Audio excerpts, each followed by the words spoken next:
Friends, ಎಲ್ರಿಗೂ ನಮಸ್ಕಾರ. ಇವತ್ತು ನಾವು ನಮ್ಮ ಚಾನಲಲ್ಲಿ ಏನು ರೆಸಿಪಿ ನೋಡ್ತಾ ಇದ್ದೀವಿ ಅಂದರೆ ತುಂಬ ರುಚಿಯಾದಂಥ ಮಾವಿನಕಾಯಿ ಚಿತ್ರಾನ್ನ ಹೇಗೆ ಮಾಡೋದು ಅಂತ ನೋಡೋಣ ಫ್ರೆಂಡ್ಸ್. ಇದು ಮಾವಿನಕಾಯಿ ಸೀಸನ್ ಆಗಿರೋದ್ರಿಂದ ಮಾವಿನಕಾಯಿ ಚಿತ್ರಾನ್ನ ಮಾಡ್ಕೊಳ್ಳೋಣ. ಹೇಗೆ ಮಾಡೋದು ನೋಡೋಣ ಬನ್ನಿ. ಇದಕ್ಕೆ ಮೊದಲಿಗೆ ನಾನಿಲ್ಲಿ ಒಂದು ತೋತಾಪುರಿ ಮಾವಿನಕಾಯಿನ ತುರಿದಿಟ್ಟಿದ್ದೀನಿ, 8 ಹಸಿಮೆಣಸಿನ್ಕಾಯಿ, ಒಂದು ಸ್ವಲ್ಪ ಕರಿಬೇವು, ಉಪ್ಪು ನಿಮ್ಮ ರುಚಿಗೆ ತಕ್ಕಷ್ಟು, 2 ಟೇಬಲ್ ಸ್ಪೂನಷ್ಟು ಎಣ್ಣೆ, ಸ್ವಲ್ಪ ಸಾಸಿವೆ, 2 ಟೇಬಲ್ ಸ್ಪೂನಷ್ಟು ಕಡಲೆ ಬೀಜ ಹಾಕ್ಕೊಳ್ಳಿ, ಚೆನ್ನಾಗಿರುತ್ತೆ. ಅರ್ಧ ಟೇಬಲ್ ಸ್ಪೂನಷ್ಟು ಕಡಲೆಬೇಳೆ, ಸ್ವಲ್ಪ ಕೊತ್ತಂಬರಿ ಸೊಪ್ಪು, 1/4 ಟೀ ಸ್ಪೂನಷ್ಟು ಅರಿಶಿಣದ ಪುಡಿ. ಈಗ ಮೊದಲಿಗೆ ನಾವು ಒಂದು ಬಾಣಲಿ ಇಟ್ಟು ಬಾಣಲಿಯಲ್ಲಿ ನಾವು ತೆಗೆದಿಟ್ಟಿರೋಂಥ ಎಣ್ಣೆ ಪೂರ್ತಿ ಹಾಕ್ಕೊಳ್ಳೋಣ. ಎಣ್ಣೆ ಬಿಸಿ ಆದಮೇಲೆ ಸಾಸಿವೆ ಹಾಕ್ಕೊಳ್ಳೋಣ. ಈ ಸಾಸಿವೆ ಎಲ್ಲ ಒಂದು ಸ್ವಲ್ಪ ಚಿಟಪಟ ಅಂದಿದ್ದಾದಮೇಲೆ ಈಗ ನಾವು ತೆಗೆದಿಟ್ಟಿರೋಂಥ ಕಡಲೆಬೇಳೆನ ಅದ್ರ ಜೊತೆಗೆ ಸೇರಿಸ್ಕೊಳ್ಳೋಣ. ಈ ಕಡಲೆಬೇಳೆ ಜೊತೆಗೇ ಈಗ ಕಡಲೆ ಬೀಜನೂ ಸೇರಿಸ್ಕೊಳ್ಳೋಣ. ಈ ಕಡಲೆಬೇಳೆ ಎರಡೂ ಒಂದು ಸ್ವಲ್ಪ ಕಲರ್ ಚೇಂಜ್ ಆಗೋವರೆಗೂ ಫ್ರೈ ಮಾಡ್ಕೊಳ್ಳಿ. 1-2 ನಿಮಿಷ ಇದು ಈ ರೀತಿ ಒಂದು ಸ್ವಲ್ಪ ಕಲರ್ ಚೇಂಜ್ ಆಗಿ ಬಂದರೆ ಸಾಕು. ತುಂಬ ಸೀದೋಗಿದ್ರೆ ಚೆನ್ನಾಗಿರಲ್ಲ. ನೋಡಿ, ಈ ರೀತಿ ಇದ್ದರೆ ಸಾಕು.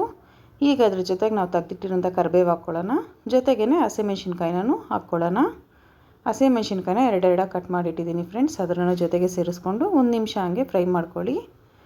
ಇದೊಂದು ಸ್ವಲ್ಪ ಫ್ರೈ ಆಗಿದ್ದಾದಮೇಲೆ ಈಗ ನಾವು ತುರಿದಿಟ್ಟಿರೋಂಥ ತೋತಾಪುರಿ ಮಾವಿನಕಾಯಿ ಪೂರ್ತಿ ಹಾಕ್ಕೊಳ್ಳೋಣ. ಹಾಕ್ಕೊಂಡು ಈಗ ಇದನ್ನ ಚೆನ್ನಾಗಿ ಬಾಡಿಸ್ಕೊಬೇಕು.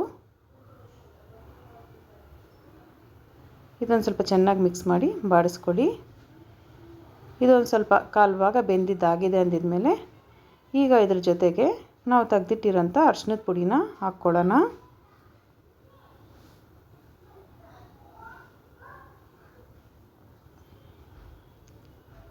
ಈ ಅರಿಶಿಣದ ಪುಡಿನೂ ಹಾಕಿ ಈಗ ಮತ್ತೊಂದು ಸರಿ ಚೆನ್ನಾಗಿ ಬಾಡಿಸ್ಕೊಳ್ಳಿ.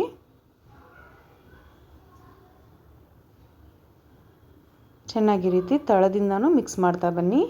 ಈಗ ಇದಕ್ಕೆ ರುಚಿಗೆ ತಕ್ಕಷ್ಟು ಉಪ್ಪು ಹಾಕ್ಕೊಳ್ಳೋಣ. ನಾನಿಲ್ಲೊಂದು ಅರ್ಧ ಟೀ ಸ್ಪೂನಷ್ಟು ಪುಡಿ ಉಪ್ಪು ಹಾಕ್ತಾಯಿದ್ದೀನಿ.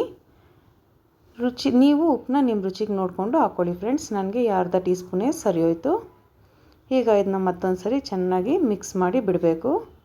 ಇದು ಚೆನ್ನಾಗಿ ಒಂದು 15 ನಿಮಿಷ ಬೇಯಬೇಕು ಫ್ರೆಂಡ್ಸ್. ಬೆಂದು ಅದರಲ್ಲಿರೋಂಥ ಎಣ್ಣೆ ಎಲ್ಲ ತೇಲಿ ಬರಬೇಕು. ಆವಾಗ ರೆಡಿಯಾಗಿದೆ ಅಂತ ಅರ್ಥ. ನೋಡಿ, ಎಣ್ಣೆ ಎಲ್ಲ ಸೈಡಲ್ಲಿ ಬಂದಿದೆ, ನೋಡಿ ಬಿಟ್ಟು ಬಂದಿದೆ. ಈಗ ಲಾಸ್ಟಲ್ಲಿ ನಾವು ಕಟ್ ಮಾಡಿಟ್ಟಿರೋಂಥ ಕೊತ್ತಂಬರಿ ಸೊಪ್ಪು ಹಾಕಿ ಇದನ್ನ ಮಿಕ್ಸ್ ಮಾಡಿಬಿಟ್ಟು ಸ್ಟವ್ ಆಫ್ ಮಾಡಿಬಿಡೋಣ ಫ್ರೆಂಡ್ಸ್. ಈ ರೀತಿ ಸೈಡಲ್ಲೆಲ್ಲ ಎಣ್ಣೆ ಬಂದರೆ ಮಾತ್ರ ಮಾವಿನಕಾಯಿ ತೊಕ್ಕು ರೆಡಿಯಾಗಿದೆ ಅಂತ ಅರ್ಥ ಚಿತ್ರಾನ್ನದ್ದು. ಆಗ ನಾವು 2-3 ದಿನ ಇಕ್ಕಿ ಯೂಸ್ ಮಾಡ್ಬೋದು. ಫ್ರಿಜ್ಜಲ್ಲಿಟ್ಟರೆ 1 ವಾರವರೆಗೂ ಇಟ್ಟು ಯೂಸ್ ಮಾಡ್ಕೊಬೋದು.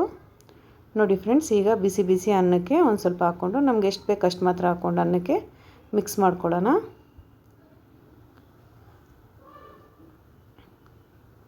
ನೋಡಿ ಫ್ರೆಂಡ್ಸ್, ಅಷ್ಟೇ ಮಿಕ್ಸ್ ಮಾಡಿದ್ದಾಗಿದೆ. ನೋಡಿ, ರುಚಿಯಾದಂಥ ಮಾವಿನಕಾಯಿ ಚಿತ್ರಾನ್ನ ರೆಡಿಯಾಗಿದೆ. ಇದು ತಿನ್ನೋದಕ್ಕಂತೂ ತುಂಬ ರುಚಿಯಾಗಿರುತ್ತೆ. ನೀವು ಈ ರೆಸಿಪಿನ ತಪ್ಪದೇ ಮನೇಲಿ ಟ್ರೈ ಮಾಡಿ ನೋಡಿ ಫ್ರೆಂಡ್ಸ್. ನಿಮ್ಗೆ ಈ ರೆಸಿಪಿ ಇಷ್ಟ ಆಗಿದರೆ ನಮ್ಮ ವಿಡಿಯೋನ ಲೈಕ್ ಮಾಡಿ, ಶೇರ್ ಮಾಡಿ, ಕಮೆಂಟ್ ಮಾಡಿ, ಮರಿದರೆ ನಮ್ಮ ಚಾನಲ್ನ ಸಬ್ಸ್ಕ್ರೈಬ್ ಮಾಡ್ಕೊಳ್ಳಿ ಫ್ರೆಂಡ್ಸ್. ನಿಮ್ಮ ಸಪೋರ್ಟ್ ಯಾವತ್ತೂ ಹೀಗೆ ಇರಲಿ. ಧನ್ಯವಾದಗಳು.